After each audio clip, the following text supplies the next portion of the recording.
ऐसा क्या गुनाह होगा जिसका बदला इतना बुरा और इतना शदीद होगा? अगली आयत में इस सवाल का जवाब मिलेगा।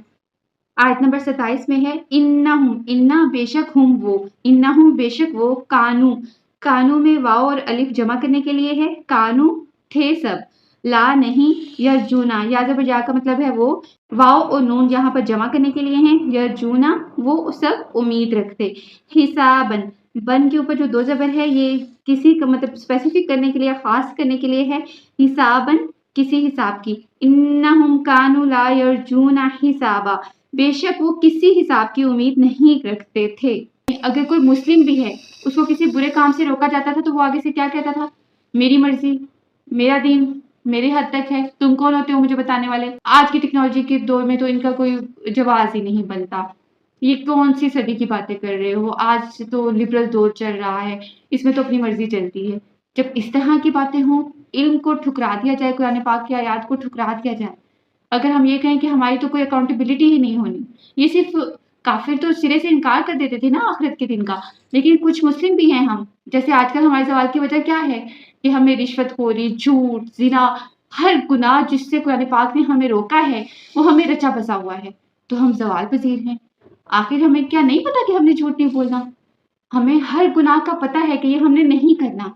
हमें कुरान पाक का तर्जुमा पढ़ा हुआ है, या हमारे पेरेंट्स ने, या हमें किसी ना किसी तरह स्टेटस से, किसी वीडियो से, किसी आलिम से इस बात का पता चल जाता है कि ये झूठ है, ये गलत काम है, ये रिश्वत इस तरह से दे के काम नहीं करना, किसी का हक नहीं लेना, किसी यतीम को नहीं मारना, किसी बेवा को तंग नहीं करना, किसी पे तोहमत नहीं लगानी। हमें हर जुर्म का पता है, हर गुनाह का पता है, अल्लाह ताला की बताई हुई हर हुदूद का पता है। इसके बावजूद हम अगर गुनाह करते हैं तो इसका मतलब तो यही है कि या तो हमें मरने का यकीन नहीं है, अगर मरने का यकीन है तो इस बात पे कोई यकीन नहीं है कि आखिरत में हमारी पकड़ हो सकती है।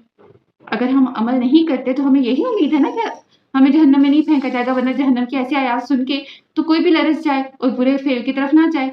लेकिन इसके बावजूद, जहन्नम की आयात सुनने के बावजूद अगर हम कुछ करते हैं तो हमारे ईमान में कमजोरी होती है, तो ही हम वैसा करते हैं ना। आयत नंबर 28 में अल्लाह ताला इरशाद फरमाते हैं वा और कज़्ज़बू, वाव और अलिफ जमा करने के लिए कज़्ज़बू, उन सब ने झुठला दिया, बी आयातिना, बी को आयात निशानियों को भी कहते हैं, जो सूरज चांद सितारे अल्लाह ताला की निशानियां या कुछ भी हमारे सामने होता है वो अल्लाह ताला की निशानी के तौर पे होता है। नून अलिफ ना हमारी आयात को किज़्ज़ाबा, किज़्ज़ाबा का मतलब होता है बिल्कुल झुठला देना, और उन सब ने हमारी आयात को झुठला दिया और बिल्कुल झुठला दिया, यानी सिरे से इनकार कर दिया, मजाक उड़ाया, ना सिर्फ झुठलाया बल्कि मजाक भी उड़ाया, कुरान पाक को भी झुठलाया और हमारी जिंदगी में इस जमीन पर जो जो अल्लाह ताला की निशानियां थी, जो आखिरत की दलील थी, उनको भी झुठला दिया, उनका इनकार भी कर दिया और उनका मजाक भी उड़ाया। एक छोटी सी एग्जांपल देती हूँ। अगर किसी नौजवान के सामने कार का कोई हादसा होता है, वो नौजवान उस वक्त जिंदगी की सही रविश पे नहीं चल रहा, कार का हादसा उसके सामने होता है, उसे पता चल जाता है, उसमें बात भी हुई है कि सडनली अचानक किसी के साथ कुछ भी हो सकता है, फिर भी वो अपने गुनाहों की रविश पे चलता है, तो वो सजा का मुस्तहिक होगा या नहीं? हमारे सामने रोज हम बात होती हैं, लेकिन हमें लगता है कि बस वो बेचारा मर गया, हमें लगता है हमने जिए रहना है, तो हम अपनी गुनाहों की रविश पे चलते रहते हैं।